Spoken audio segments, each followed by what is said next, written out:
Om Jnana-timirandhasya Jnananjana-shalakaya Chakshur-militam yena tasmai Shri-Gurave Namah. What's that word? Strazdanya? Suffering? Stradanya. Yeah. I'm remembering now. When I come to Russia, some words I hear again and again. That's one of them. Very important word. In Vaishnava philosophy. Especially in this purport, it comes up again and again. Anyway, I only need to speak this far. If I don't have this, it doesn't matter, because the sound of my voice only has to reach to that ear, not to that ear. This verse and purport discuss the relationship of the super soul with the conditioned souls. Generally, everyone prays to God, give me enjoyment and reduce or destroy my suffering. And people have faith in God because He helps them with that. And mundane religious, which means practically almost everyone who's religious, we just presume that the function of God is to give us happiness.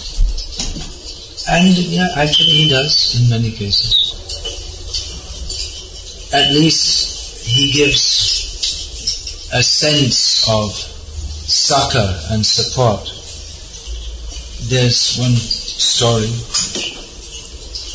I don't know where it comes from, it's probably a Christian story, that someone after dying goes to God and he says, well, thank you for looking after me throughout my whole life. And they could see the picture of his life like 2 sets of footprints in the sand. So God was walking with me all through my life. But the Christian or whoever it is says that, look at that period, the most difficult time of my life. There's only 1 set of footprints. You must have left me at that time. And God said, at that time I was carrying you. So people think this is a very profound story. But it just reinforces the idea that God is to help us in our sense gratification. His purpose is to provide us strength for our difficult journey throughout life. That's why people often lose faith when they find that that people suffer so much, even though they are good. They presume themselves to be good. I am good. The concept Prabhupada describes in this verse gives a completely different perspective. Of course, we shouldn't think that Prabhupada is just another religious philosopher. There are so many religious philosophers who give their different ideas about God. In the history of Christianity, we see that even at the time of Jesus, there were so many different religious theories floating around. And after the passing away of Jesus, there were so many different theological theories floating around. And eventually, it became accepted as Christianity that Jesus is God, although not all Christians originally believed that. And someone invented the theory of the Trinity of God, the Father, the Son, and the Holy Ghost.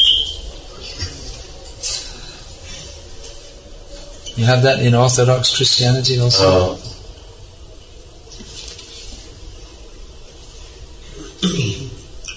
However, yeah, and then after that, again, Christianity, so many different theories coming out of Orthodox Christianity.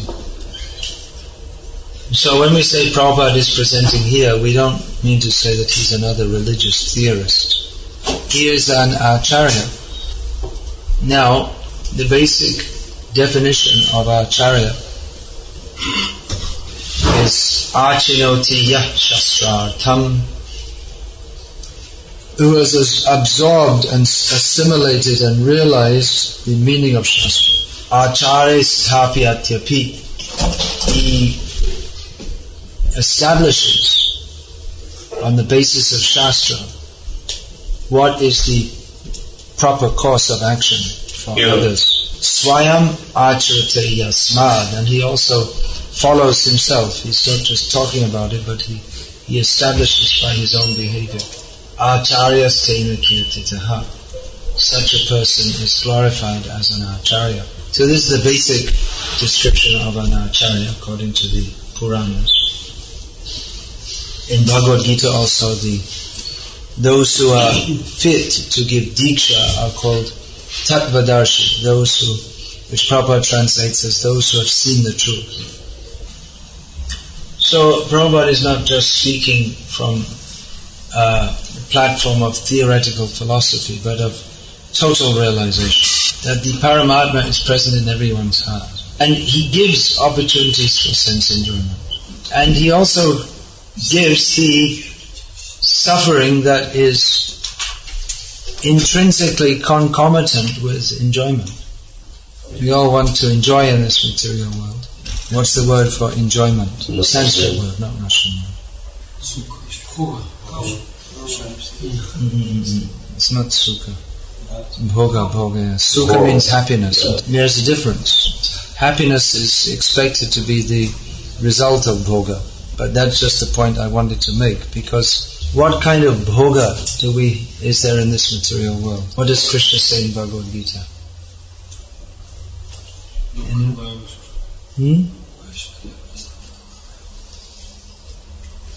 Yehi sangsparshaja bhoga. How is enjoyment in this material world experienced? The senses, contact of the senses with their sense objects. So we presume that will give us sukh. But what does Krishna say? Yehi sangsparshaja bhoga. Next word? Dukkha. Dukkha yoniya evati. It is certainly the cause of distress. So Krishna gives the opportunity for material enjoyment. And he also speaks of material sukha. But in this verse, this yehi sangsparshaja bhoga, he gives the bottom line or the definitive analysis that actually happiness in this enjoyment in this material world is simply a cause of distress. So as Super Soul, he awards opportunities for enjoyment to the conditioned soul and inevitable concomitant distress also. So materialistic religionists measure God's efficacy in terms of how much they can get out of him.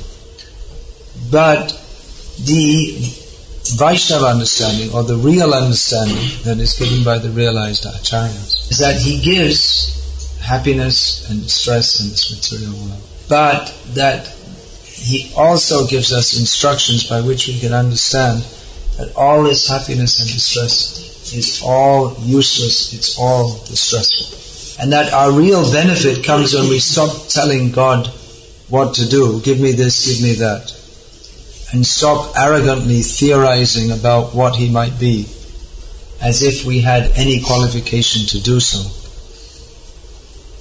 And start listening to what he has to say to us.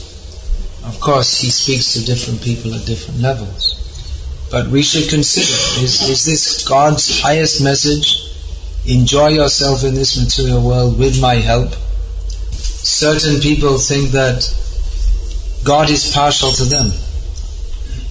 In this material world, people divide themselves into groups and consider themselves superior to others just because they happen to belong to a particular group. And just like you'll find among the Brahmin communities in India, every subsect of Brahmanas thinks that theirs is the best and all the others are they're lower class Brahmins. So we find certain religions that say that, well, unless you follow this path, this is the only way, then the all-merciful, all-loving God will cast you into hell to burn forever without any hope of redemption. And we find the Jews considering themselves to be the chosen people, special people of God. And like that, among the Brahmins, the Brahmin caste, they used to think that they're very special, they're very close to God. So people take it that God is on our side. Just now there's a lot of fighting between Jews and Muslims in Israel, Lebanon.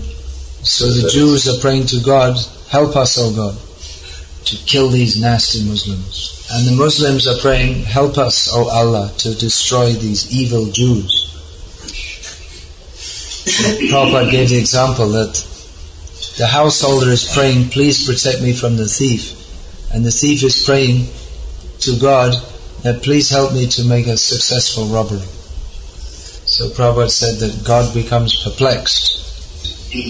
Actually not so. Prabhupada also told that his godbrother, Sadananda from Germany, had told him one thing. That in Germany during the Second World War, at that time of course women were not so liberated as at the present time. So they didn't send them to war like they do in the present time. There are American women in Iraq demonstrating their compassionate feminine nature by shooting and torturing Iraqis. They're in the American army. Sorry? Now the American army has women soldiers. So the women in Germany were at home and they're praying, dear God, please send back our fathers, sons, husbands and brothers. But very few came back. So then so many became atheistic. That we prayed to God very sincerely, knowing that we were still crushed. The Russians and Americans and German and British. So people consider like that God, He's there to listen to our prayers. If He doesn't listen to our prayers, that if our prayers are not answered, that is proof there is not God. So such an attitude, it's not really theistic. They have so many different theistic theories. But the first thing they should do is to understand who is God. What is the nature of God? So in Bhagavad-gita that is very clearly given. The first thing stated about the nature of God, the three principal ways in which He relates to the conditioned souls. It's the last verse of the 5th chapter of Bhagavad-gita. So what's the first thing that Krishna says? Uttaram yagyatapasam. Which means Krishna is the supreme enjoyer. He's the supreme proprietor and He's the supreme friend. Now, this point that Krishna is the supreme enjoyer, this is not understood by the conditioned souls. The materialistic, almost theists cannot get out of the concept that I am the enjoyer. And they take it that God is our assistant. He assists us in our sense enjoyment. They cannot imagine that He is an enjoyer. Maybe they recognize the perversion in their own enjoyment. And they think that, well, God couldn't be so petty like us that He wants to enjoy. That's what the Mayavadis think. God is too great to this Vaishnava description of God that demeans the position of God. Just like the Mayavadis, they pretend to give respect to God by saying that He's so great that He cannot have any name. They protest that to give any name to Him is denigrating. And they think, well, the Supreme cannot have pastimes, friends. He can't like eating food or music because we like those things. And we are very petty beings. My desire to eat is something very petty. It's produced of my conditioned nature. So when I become liberated, then I won't have any more desires. To conquer over desires is the sign of liberation. So they think it's actually demeaning to God to say that He likes this kind of food, He likes to dress like this. They think that to say He has friends and pastimes, this is demeaning to Him. So Krishna addresses this misunderstanding in Bhagavad-gita. What does He say?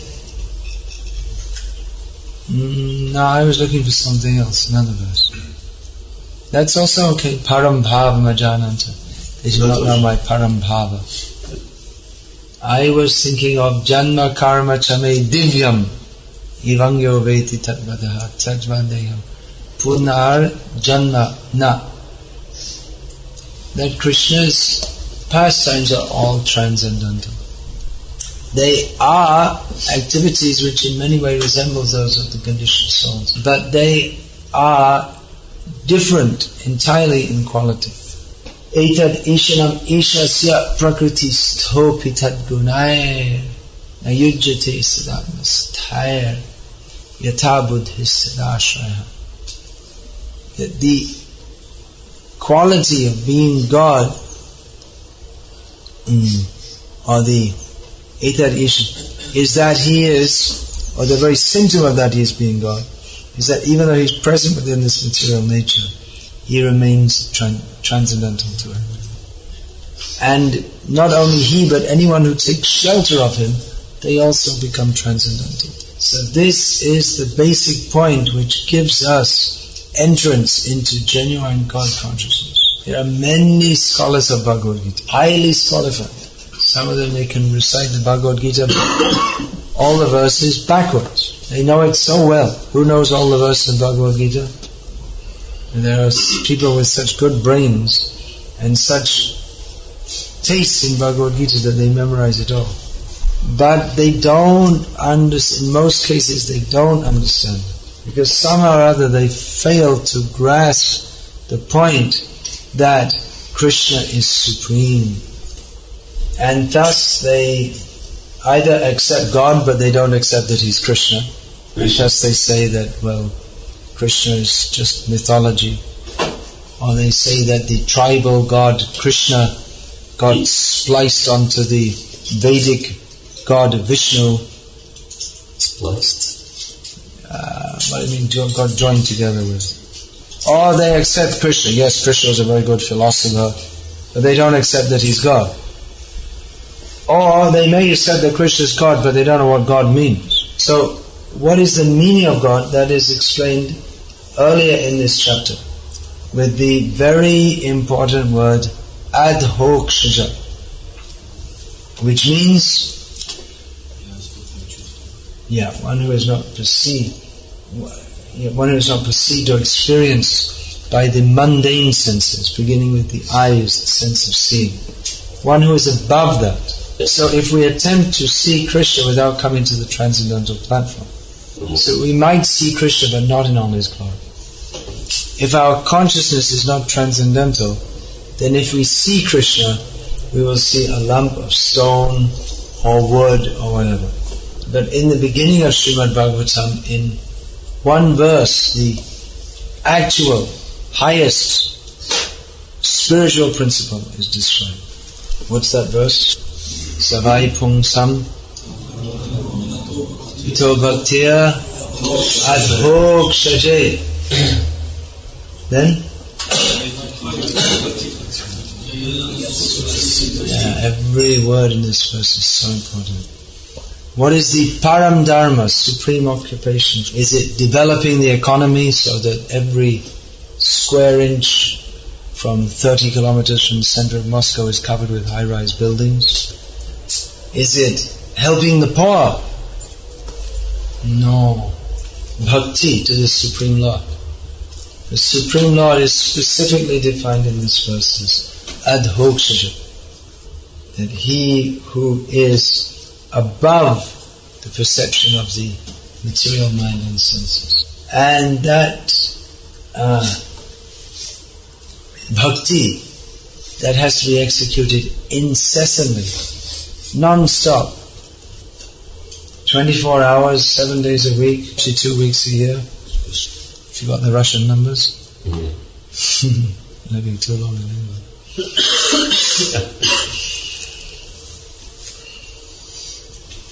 Now this is a very different concept to one that God is something like he's another kind of one idea is that he's just some vague power, too pure and too great to enjoy. No, he is the supreme enjoyer.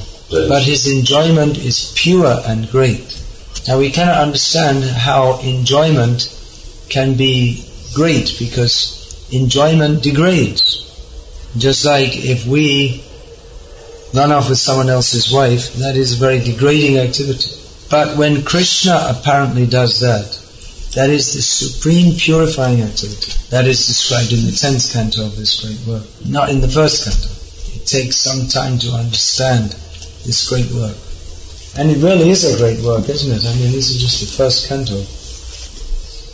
It's at least one lifetime, if not many lifetimes job, to understand the divya janma and karma of Adhoksaja. It means change of heart, change of consciousness.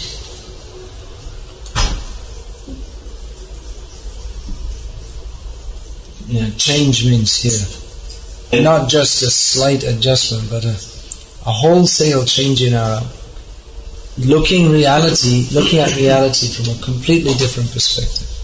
Our perspective at the moment is what is called Jagat Darshan, seeing within this material world, always looking here and there, what is there for me to enjoy? Or all the sense objects. Our tongue is always thinking how I can enjoy. Always we want to hear something pleasing for our senses. But Krishna explains that such attempts for material sense enjoyment are certainly the cause of distress. But that to understand that He is the supreme, all pure enjoyer, that is the beginning of our truly happy life. That He enjoys does not mean that He's degraded to the level of a petty being. Rather, by exhibiting His pastimes, He has given some hope to the conditioned souls in this universe. So the super soul is within everyone's heart. And yes, He gives what you deserve. Oh, you want a lot of money? Okay, take it. You want to be a big rich king? Okay, take the position. Unlike this, there are hundreds and thousands of material benedictions, which Krishna may give directly or through His representative. Of course, when we say Krishna, we just pray to Him and He gives. It's not just so easy. We have to deserve it also. Otherwise, our benediction might come in a different way. We want to be a leader among people, but at the same time, we perform sinful activities. So that means to become a leader of the people means we have to get some punya. So if we don't have the punya to become the leader of the people, Krishna might satisfy that desire to be a leader in the next life by making us the leader of a pack of dogs running in the street.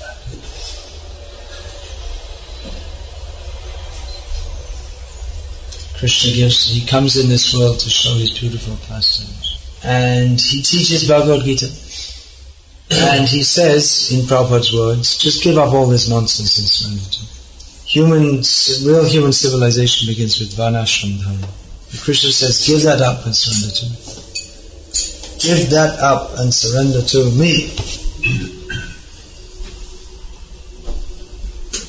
This is the super soul in our hearts is always trying to get this message to us. It's very difficult to get anyone to hear this message, because we are very much allergic to it. Sometimes we say, well, we're reading so many books, but not so many people come from the books. Not so many? People come to Krishna consciousness from reading the book. But don't worry, the message is going out. If it was not so, then by now the people of the world should have totally rejected this movement. Our books are going out in hundreds and thousands and millions throughout the world. And you might think that by now the government should have banned these books, because Prabhupada's against democracy, he's against artificial equality of the sexes. He says that slaughterhouses should be closed. He says that drinking wine is abominable. So some people must have read these books. But why they're not banning these books? Rather, so many people are appreciating this movement more and more. That's because Prabhupada presents the subject matter so clearly that people who read it have to start to accept it. Prabhupada, as the pure devotee Acharya, is the representative of the Supersoul. Krishna is not personally present, standing before us. So he comes as the Guru to teach the same truths he has taught him. Teaches us to turn our face towards Krishna. That we are not meant to enjoy this world. We are meant only for serving Krishna for his pleasure. To turn people to this consciousness is the duty of a preacher. So Srila Bhakti-Siddhanta Saraswati Thakur defined this as the actual work of a preacher. Jive viparita ruchi parivartan kara. Said this is the actual work of our society. It means that to turn around the misplaced sentiment or feelings of the conditioned souls. Turn it right around from thinking, I am the enjoyer, I am the controller, to actually understanding that Krishna alone is the enjoyer, Krishna alone is the controller. It's not such an easy job, but the books are having their effect. People are reading and becoming purified and wanting to know more. So let us read these books again and again, discuss them among ourselves, which is essential for our own spiritual benefit. And also so that we can speak to people as required about this understanding of actual God consciousness. That actual God consciousness actual God consciousness is characterized by Krishnarte Akila Cheshta, everything done for the whole and sole pleasure of Sri Krishna, the Supreme Personality of Godhead. Hare Krishna. I'll finish there because you have to go out and distribute the books. So please pray to the Super Soul within your heart for the inspiration and the courage and the right words to say while you're distributing the books. And please pray to the Super Soul in the hearts of the people you are approaching. And Krishna, please inspire them to take this book. This is the mission of Krishna. All the Vedic literatures of which the Srimad Bhagavatam is the ripened fruit of, they all simply teach Krishna is supreme, therefore we should surrender to him. Hare Krishna. Any question? Вопросы есть?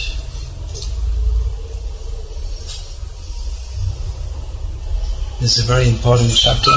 Это очень важная глава. Especially the verses near the beginning. Many verses near the beginning of this chapter are quoted again and again and again as the basic points of our Vaishnava philosophy. Особенно стихи первой половины этой главы цитируются очень часто как основы нашей вайшнавской философии. So please try and study it and understand it very carefully. Pожалуйста, пытайтесь изучать эту главу очень внимательно и глубоко понять ее. Hare Krishna. All glory is to Sri